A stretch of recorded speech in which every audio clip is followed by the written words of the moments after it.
America is chasing the space age, Detroit is booming, but inside one Cleveland office, silence. White Motor Company, once a trucking powerhouse, is collapsing from the inside out. Out west, their trucks are dying. Snapped frames, blown engines, broken pride. That's when a small band of engineers decides to break every rule in the book. They pack up, leave Ohio behind, and head north to Kelowna, British Columbia. No corporate suits, no assembly lines, just forests, mud, and metal. Here, truckers walk straight into the plant and say, "Build me one that can survive this road." What began as rebellion became something far greater, a hand-built machine that refused to quit, forged in the mountains by men who lived among them. From the ashes of a dying company rose a legend built for punishment. But who really built Western Star? The company or the men who refused to let it die?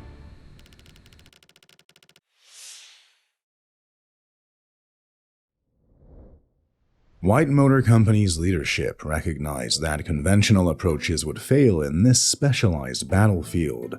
Inside their Cleveland headquarters, executives confronted a fundamental crisis. White's market share was hemorrhaging across Western North America. Specialized operators in logging camps, mining operations, and oil fields were abandoning the company's standard highway tractors. They were flocking to bespoke machines from PACCAR and smaller custom builders. The technical demands of severe service had evolved far beyond what a conventional truck could deliver. This created a strategic gap that threatened White's survival in its most lucrative market, so White took a bold, calculated step. Rather than just tweak existing product lines, they would create an entirely new division with a singular mission: build trucks specifically for Western operators. These operators demanded high horsepower, extreme durability, and reduced tare weight to maximize their payload. This was a profound shift. It was a rebellion against the one-size-fits-all approach of Eastern manufacturing. It was a move to a custom-built philosophy, treating every single truck as a unique engineering solution for a specific, brutal job. Logging operations meant hauling massive timber loads over punishing skid roads in the mountains. Mining sites demanded extreme-duty vehicles for relentless heavy hauling in conditions that would destroy conventional equipment in months. Oil fields required trucks tough enough for rough, unstable access roads. These jobs required specialized machines. They needed heavy-duty double-channel steel frames for torsional rigidity. They needed robust Hendrickson walking beam suspension to articulate over uneven ground. They needed high-horsepower Cummins or Detroit diesel engines for immense torque, and military-grade Rockwell axles engineered to withstand extreme weights and stresses. The decision to establish this new division far from Cleveland's corporate influence was instrumental. Kelowna, British Columbia wasn't just a random pin on a map. It offered more than geographic separation from White's bureaucratic structure. It positioned the new factory right in the heart of its target market. The plant was immersed in the vast logging operations of the BC interior, the mining districts of the Kootenays, and the transportation corridors connecting Alberta's expanding oil fields. The first production model, the White Western Star 4900 series, defined this revolutionary approach. The design leveraged proven components, but within a custom-to-order framework, to put the operator's requirements ahead of production efficiency. The long-hood conventional design, with its 123-inch bumper-to-back-of-cab measurement, could accommodate the largest diesel engines while giving mechanics superior service access. The heavy-duty steel ladder frame was engineered to withstand the torsional stresses of off-highway hell, and powertrain options included the robust Cummins NTC 444, delivering the raw power essential for mountain hauling. This cultural and operational separation allowed a distinct engineering ethos to emerge. Where traditional manufacturers prioritized standardization and production volume, the Kelowna operation embraced the complexity of custom builds. Each truck became a collaborative effort between engineers and the operators themselves. This required foundational changes. It meant flexible assembly lines that could handle unique specs, and supply chains that could source specialized components for individual builds. The challenge was whether this rebellious concept, low-volume, hand-built trucks, could survive within the bureaucratic structure of its mass-production parent company. Traditional automotive culture emphasized efficiency through standardization. Customization was seen as expensive, inefficient deviation. The Kelowna operation had to prove that its custom-build philosophy could be profitable and maintain the quality that would build its name. The physical distance became a protective barrier. Without constant oversight from corporate efficiency experts, the Canadian facility could perfect processes optimized for quality, not just speed. This autonomy was essential for building the direct relationships with operators that would become Western Star's defining characteristic. By 1970, the gamble had paid off. The Kelowna factory had proven it could build a rebel truck, but now they had to prove it could survive out in the real world. Deep in British Columbia's forests, where 200-foot Douglas firs crashed to earth with bone-jarring impacts, Western Star trucks earned their reputation one brutal haul at a time. The 4900 series emerged as more than a truck. It was the industrial backbone of Canada's resource extraction economy, proving the custom-build philosophy could withstand the continent's toughest challenges. Western Star's emerging dominance rested on two revolutionary pillars that defied industry norms. First, an obsessive commitment to structural integrity. The 4900's double-channel steel frame was engineered for exceptional torsional rigidity, flexing over terrain that would twist a conventional chassis into scrap metal. This was paired with Hendrickson walking beam suspension, chosen specifically for its ability to distribute massive loads and maintain traction on the roughest ground. The second pillar was a complete rejection of assembly line standardization. While competitors pursued efficiency, Western Star embraced what industry observers called an artisanal approach to truck building. Every vehicle was a custom order, tailored to operational requirements communicated directly by the operators. This process transformed customers into collaborative engineers. It created an unprecedented feedback loop between the brutal realities of the field and the design teams. Kelowna's proximity to these industries was the key. Logging operators could walk directly into the plant to specify reinforced frame sections for their specific terrain. Mining companies detailed their needs for powertrain combinations capable of handling continuous steep-grade hauling. Oilfield contractors demanded higher-mounted air tanks and modified ground clearance for rough access roads. These conversations happened not through corporate intermediaries, but directly between the builders and the operators. The technical specs that emerged from this process set new benchmarks. The archetypal 4964 model combined the robust Cummins NTC 400 big cam engine with military-grade Rockwell axles and heavy-duty Spicer manual transmissions. This created a powertrain engineered for maximum torque and reliability under extreme stress. These weren't just engineering choices. They were direct responses to operators who had destroyed lesser equipment in the same applications. This driver-centric philosophy extended to the cab itself. The Kelowna team developed wraparound dashboard configurations and ergonomic improvements. It reflected their core belief that the driver was the most valuable asset in any trucking operation. These refinements, while seemingly minor, demonstrated Western Star's comprehensive approach. Throughout the 1970s, Western Star became known as the Kings of the Forest, prized for surviving punishment that crippled competitors' trucks. Mining companies relied on their customization options to meet unique site conditions, whether hauling overburden or navigating underground roads. Operators developed a fierce loyalty that transcended a typical commercial relationship. They began viewing their Western Stars as personal statements of professional competence. This emotional connection, combined with proven performance, established Western Star as a symbol of the independent, resourceful spirit of the West. By the late 1970s, the brand had carved out a profitable niche that seemed immune to mainstream competition. Their hand-built approach, while more expensive, generated premium pricing. Market demand consistently exceeded the Kelowna plant's capacity. However, this success was shadowed by White Motor Company's worsening financial troubles.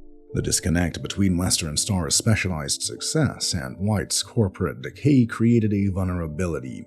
In 1981, White sold Western Star to two ambitious Canadian energy companies, ending its American corporate parentage and opening a new, uncertain chapter.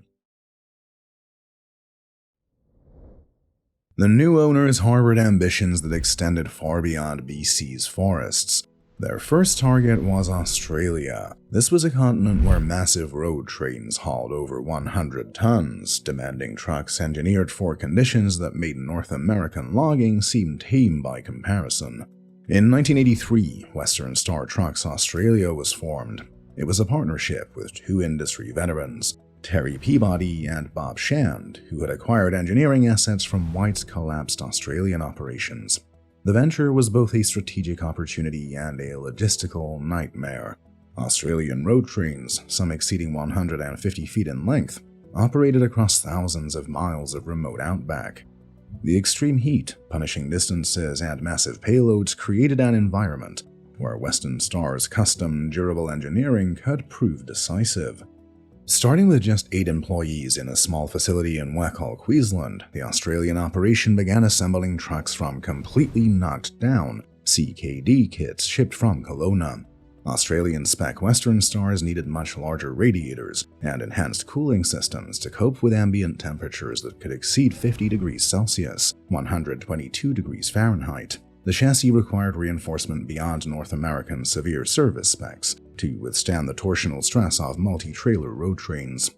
Powertrains featured the proven Cummins NTC 444 and Caterpillar 3406, selected for their ability to deliver sustained high power under continuous heavy loads. To appeal to Australia's strong owner-operator culture, the brand developed distinctive trim packages with evocative names like Cheyenne, Apache, and Navajo, connecting with a driver's professional pride. However, the Australian expansion faced a formidable competitor, Kenworth. Kenworth had established dedicated local manufacturing back in 1971. They had a decade-long head start and had developed bespoke models like the W900 SAR and C500AR, engineered specifically for Australian conditions. Kenworth had already achieved legendary status among outback operators. Despite this, Western Star Australia gradually built a reputation for delivering the customization and durability the brand was known for, but the financial implications created a severe strain on the Canadian parent company. Supporting assembly operations across 2 continents stretched resources thin, all during a severe North American recession. The costs of shipping CKD kits, maintaining technical support across hemispheres, and developing Australian-specific modifications created ongoing financial pressures. By the late 1980s, a dangerous paradox had emerged. Western Star Trucks Australia was successfully establishing itself in one of the world's most demanding markets, yet this very success was contributing to the financial deterioration of its Canadian parent, bringing the entire company to the brink of collapse. The savior emerged from the continent that had brought Western Star to its knees. Terry Peabody, the Australian entrepreneur who had spent a decade building Western Star Australia from salvaged parts, saw opportunity where others saw a hopeless bankruptcy. In 1991, as the Kelowna workforce faced an uncertain future and the energy company owners searched desperately for an exit, Peabody made his move. His acquisition defied conventional wisdom. Where others saw a failing manufacturer burdened by debt, Peabody recognized a structurally sound product undermined by poor management. His decade as both customer and partner had revealed the core truth. The engineering philosophy was intact. Peabody's intervention was surgical and ruthless.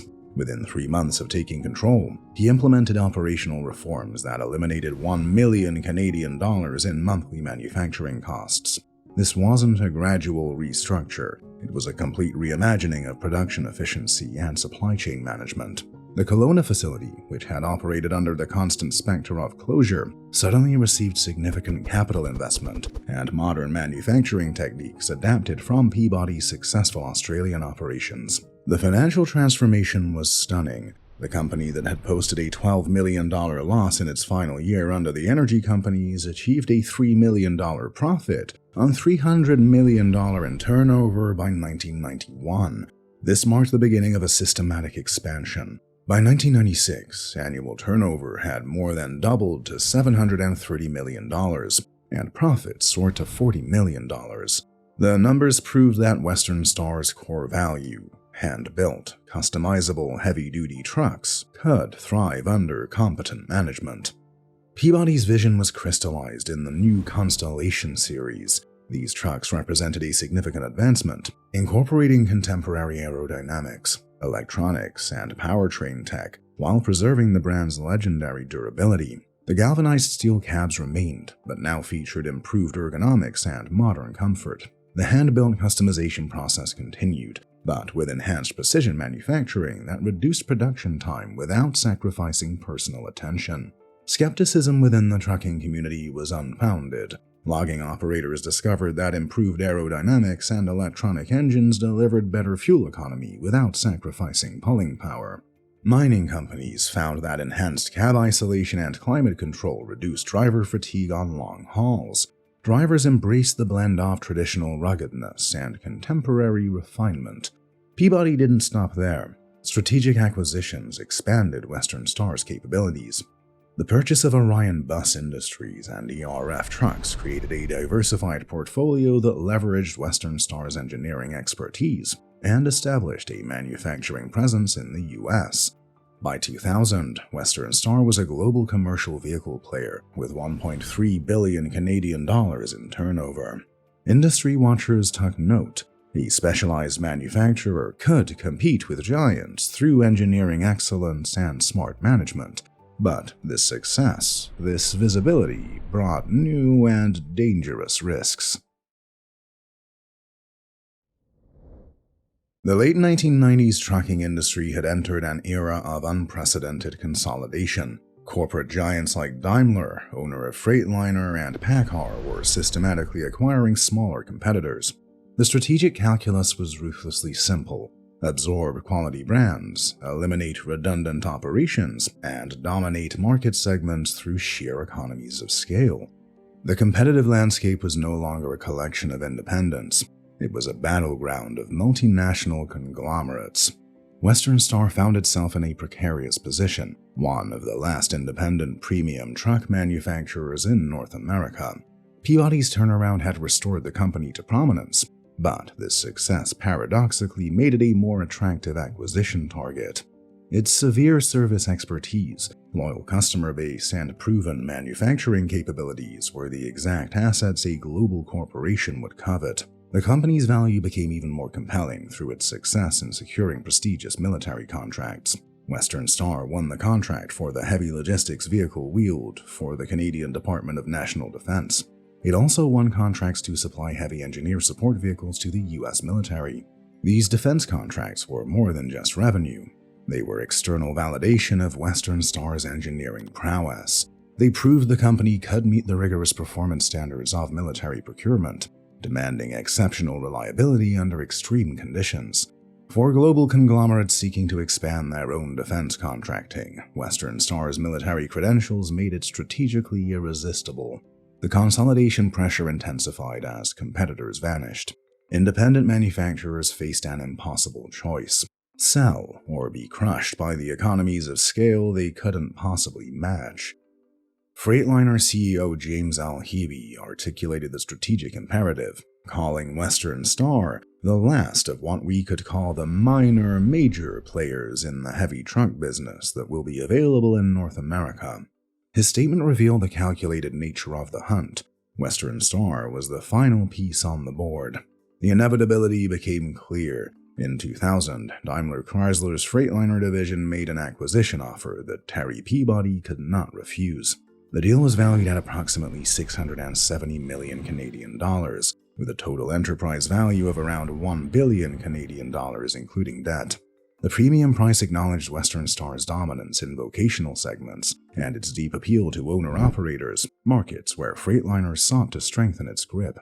The announcement sent shockwaves through the Kelowna plant. Workers who had built their careers around the brand's independent spirit now faced the reality of being owned by Freightliner, traditionally their primary competitor. Freightliner's acquisition completed its North American dominance, but for the workforce in Kelowna, The future was suddenly terrifyingly uncertain. On October 12, 2001, Daimler Chrysler executives delivered the announcement that severed Western Star's final connection to its birthplace. The historic Kelowna plant would close permanently. All production would be consolidated at Freightliner's Portland facility. The corporate memorandum cited operational efficiencies and cost reduction targets, but for the 600 workers who had dedicated their careers to hand-building these trucks, it was nothing less than an industrial execution. The economic devastation rippled through Kelowna. Generations of families had worked those assembly lines, welding stations, and paint booths. Many employees had joined Western Star directly from high school, spending entire careers perfecting the meticulous craftsmanship that defined the brand. The plant closure didn't just eliminate jobs. It eliminated an entire ecosystem of specialized knowledge accumulated over 3 decades. Daimler's strategic imperative now was to extract that institutional expertise. Between 100 and 150 Kelowna employees accepted relocation packages to Portland. They served as critical bridges between the old manufacturing culture and the new corporate reality. These transplanted craftsmen carried with them the rigorous quality audit processes, the hand-finishing techniques, and the obsessive attention to detail that had made Western Star synonymous with durability. Daimler invested $60 million to reconfigure the Portland facility, a sign of their commitment to preserving the technical capabilities that justified the brand's premium price. The Portland facility represented a profound transformation. Where Kelowna had produced more than 30 meticulously crafted trucks daily, the reconfigured Portland plant targeted higher volumes through standardized production methods. A new 15,000 square foot addition housed Western Star's chassis assembly alongside Freightliner's military truck line. The integration created the operational synergies that satisfied Daimler's mandate for $850 million in annual cost savings. But it also marked the definitive end of Western Star's artisanal heritage. The first Portland-built Western Star rolled off the assembly line in October 2002. The symbolic irony was unmistakable. A Canadian trucker receiving a truck bearing his nation's most celebrated brand name, now manufactured in a foreign facility. Corporate executives framed this as brand preservation through modernization, an expanded dealer network, vast R&D resources, and global support. Yet the philosophical question persisted: what was the authentic essence of Western Star? Former Kelowna workers spoke of the pride they felt watching trucks they had personally assembled conquering mountain passes. They described the satisfaction of knowing their individual craftsmanship was out in the field. Modern corporate executives approached brand identity through different metrics: continued dominance in heavy haul, sustained customer loyalty, and the brand's ability to command premium pricing. From their perspective, the core values, durability, customization, reliability, remained intact, regardless of location. The relocated Kelowna employees formed a distinctive community within the Portland plant, preserving elements of the original culture. But the intimate, hand-built scale of Kelowna was gone forever. Today, Western Star operates as a testament to industrial evolution under corporate stewardship. The current X-Series models blend the brand's rugged heritage with cutting-edge technology and modern manufacturing efficiency.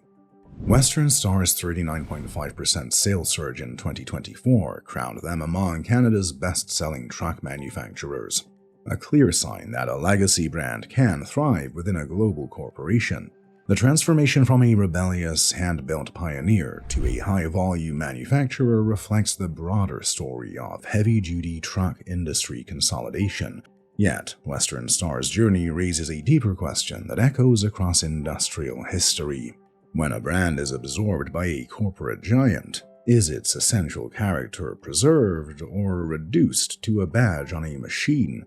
For many, Western Star's soul lives on in every custom truck that still rolls out with uncompromising durability. For others, the closing of Kelowna marked the fading of an era where craftsmanship and operator input ruled.